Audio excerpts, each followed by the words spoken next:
Is lane 9 like the new place to just be? So she beats Sha'Carri out of lane 9. Sha'Carri wins the 100 out of lane 9. Wade Van Niekerk breaks the world record out of lane 9. Is lane 9 just an underrated lane? Like, what are your thoughts when you're out there in lane 9 when you're racing? Lane 9 it's hit or miss because you are in no man's land. So you get that added anxiety of like, I can't let anybody break me on a stagger because, if I do, I'm screwed.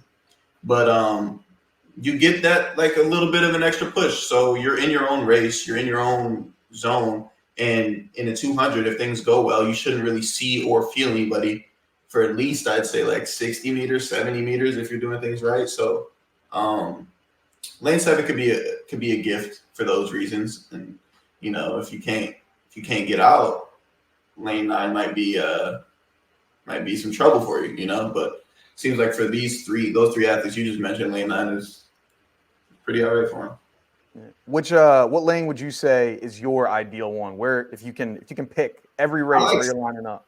I like 6. I like lane 6. I feel comfortable in lane 6 or 7 because I know, I got some people on my inside that I can feel, but also I want to be able to get a good gauge of where I am, as far as the stagger goes. We're looking at people from outside, so 6 or 7 for sure. 6 or 7.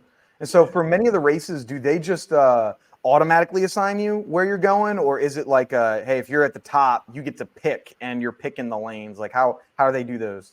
It's a little bit of both, depending on the meet. Something like a Diamond League, I would believe Sha'Carri would have first pick to whatever lane she wanted in that race, or Sharika, if she was in that race, she would have first pick to whatever lane she wanted. And then it kind of, goes from there. The next medalist or the next most highly credited athlete would get that pick after, and so on and so forth until the lanes are filled out. So it's kind of how it goes.